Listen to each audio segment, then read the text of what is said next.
อันนี้คือเสียบแตนเนาะซื้อมาพีก่อนนะอันนี้วิธีการก้อยเจียวกินกับมะขามเนาะ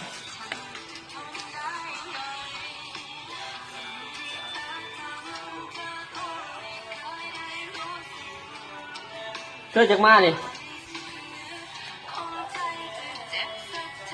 อันนั้นคือเท่านี้เนาะซีเรียสดิซีเรียสดิไม่ได้จ้ะโอ้ทีตายแท้ใส่เกลือเนาะใส่เกลือแล้วก็ตำเนาะตำเนาะตำใส่พาสตีนเนาะเข้าใส่พาสตีนในท้องเนี่ยให้เป็นประโยชน์เนาะตำนี่เนาะยังเนาะตำจะดุนเลยเนาะมันยังไม่แรกเนาะ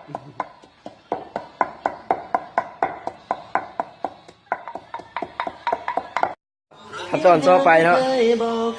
ขั้นตอนต่อไปคือใส่ยังเนาะแซ่บปลาเนาะใส่ปลาว่ะเนาะใส่ปลาเนาะจ่องเลยจ้ะจ่องนี่เนาะดีเนาะ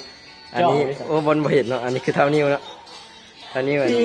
เท่านิ้วบรรณาเนาะเอาไปเอาจ่องถึงก็ว่าเพิ่นรอเลยเนาะเพิ่นย่างเข้ามาเนี่ยอยู่นอกว่ะอยู่นอกว่ะโอ้อันนี้คือใส่ยังเนาะใส่ปลาแดกว่ะเนาะใส่ปลาแดกเนาะใส่ปลาแดกว่ะโอ้โหโอ้ปลาคนไทยคือปลาปลาคือปลาแดกก็ปลาเดียวกันจับเอาใส่ปลาอะไรกี้เดี๋ยวรอเนาะปักกินมาเนี่ยฮะตะกินได้ปะน้ำตาลเนี่ยตัวกินเหรอน้ำตาลนี่เจ็บกินนี่อะไรได้ไป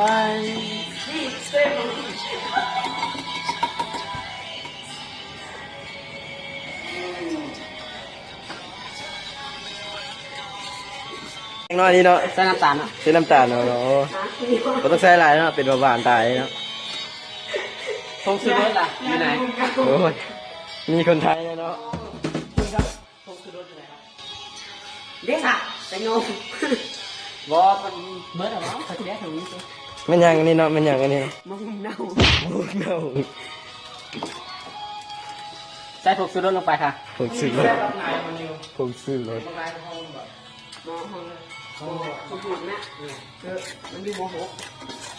หัวเนาะมันสีแซ่บสุดเลยเนาะฝีมือกันที่ของเจ้านี่เนาะโอ้โหหน้าตาเนาะแซ่บเนาะมันสีแซ่บวะเนาะวิธีการเฮ็ดของเจ้าน้ำมันเนี่ยมันเยอะเพื่อนน้ำตาลยังไงระวังตัดมั่วมาตัวนี้ใส่น้ำตาลนี่ครับก่อนเกินปลาดุกเนาะอันนี้เกินเจ้าของที่ไปใส่เนาะรอเลยเนาะเอาใส่ถ้วยเนาะเขาไปเยอะไปเลยแล้วก็จะฟังเขาจังใดเนาะอะไรเลยแง่เลยบ่แล้วแต่ก็คนรอเนาะว่าได้ซีเรียสกินนี่เดียวกับ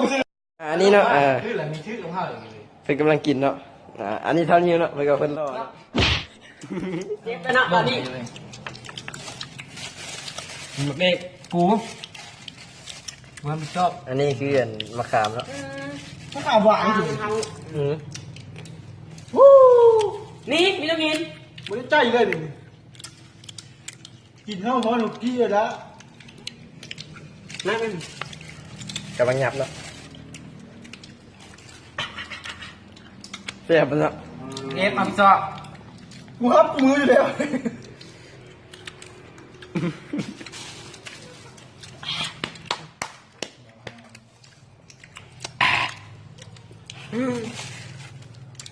ไม่ถามจะดูเนี่ย